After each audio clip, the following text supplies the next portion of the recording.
السلام علیکم ورحمۃ اللہ وبرکاتہ۔ روزے رکھنے کا بیسٹ ٹائم، چاہے وہ نفلی روزے ہوں چاہے وہ قضا روزے ہوں، روزے رکھنے کا بیسٹ ٹائم پتہ ہے کون سا ہے؟ سردی کا موسم ہے، کیونکہ سردی میں دن چھوٹے ہوتے ہیں، رات لمبی ہوتی ہے اور کوئی زیادہ محنت نہیں پڑتی، کوئی زیادہ مشقت نہیں پڑتی۔ اسی لیے سردی کے موسم کے بارے میں پیارے نبی صلی اللہ علیہ وسلم نے ارشاد فرمایا کہ سردی کا موسم مومن بندے کے لیے موسم بہار ہے۔ کیسے موسم بہار ہے؟ کیونکہ سردی کی راتیں لمبی ہوتی ہیں، خوب قرآن مجید کی تلاوت کرنے کا، قیام کرنے کا موقع ملتا ہے، اور سردی کے دن چھوٹے ہوتے ہیں، دن بھی چھوٹے ہوتے ہیں، پلس یہ کہ سردی کی وجہ سے پیاس نہیں لگتی، بھوک نہیں لگتی، تو روزے رکھنے کی جو مشقت ہے وہ 75% کم ہو جاتی ہے۔ اور پھر جیسے ہم لوگ سوتے ہیں تو پھر اس کا کہنا ہی کیا ہے۔ فجر کی نماز پڑھ کے آپ سو جاتے ہیں تو سردی میں چھٹی ہے مان لیجئے تو لوگ 12 1 بجے اٹھتے ہیں۔ ظہر میں آپ اٹھے، تھوڑا سا اخبار وغیرہ پڑھا، نماز پڑھ کے آئے، صاحب عصر ہوئی اور مغرب ہو گئی، افطار کا ٹائم ہو گیا۔ تو بیسٹ ٹائم ہے قضا روزے یا نفلی روزے، جو بھی روزے آپ رکھنا چاہتے ہیں، بیسٹ ٹائم ہے سردی کا موسم۔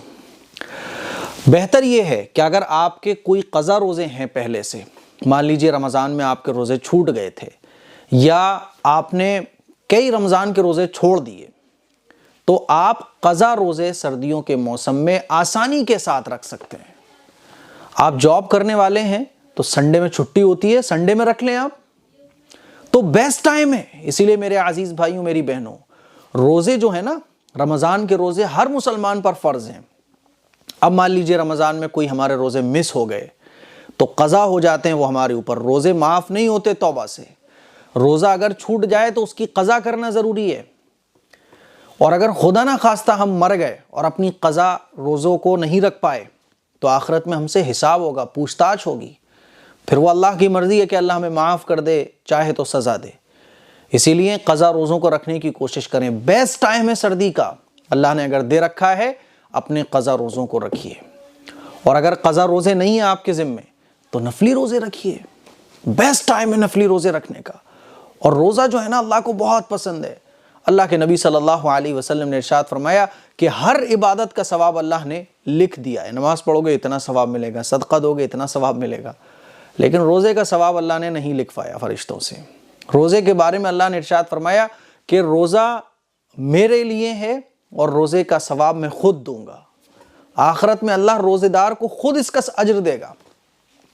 میرے عزیز بھائیوں، روزے کے بارے میں اللہ کے نبی کا ایک دوسری حدیث میں ارشاد ہے کہ روزہ جو ہے نا، الصوم جنہ، کہ روزہ جو ہے نا یہ ڈھال ہے، جہنم کی آگ سے بچاتا ہے روزہ۔ اسی لیے سردی کے موسم کو غنیمت جانیے۔ اللہ کے نبی صلی اللہ علیہ وسلم نے ارشاد فرمایا کہ سردی کے موسم کو غنیمت سمجھو۔ اسی لیے سردی کے موسم کو غنیمت سمجھیں، نعمت سمجھیں، اور جو ہمارے روزے چھوٹے ہوئے ہیں ان کو جلد از جلد رکھنے کی کوشش کریں۔ اور آپ لوگوں سے گزارش ہے کہ کمبل تقسیمی پروگرام الحمدللہ A M Qasmi welfare society کے ذریعے ہونے جا رہا ہے۔ ایک کمبل کی قیمت جو ہے وہ 400 روپے ہے، اور یہ کمبل غریبوں تک چن چن کے ڈیٹین کر کے ہم پہنچا رہے ہیں۔ اگر آپ بھی اس خیر کے کام میں شریک ہونا چاہتے ہیں تو اس اکاؤنٹ نمبر پر 400 روپے ٹرانسفر کر سکتے ہیں۔ غریبوں کو کمبل تقسیم کرنے میں آپ کا اماؤنٹ خرچ کیا جائے گا۔ السلام علیکم ورحمۃ اللہ وبرکاتہ۔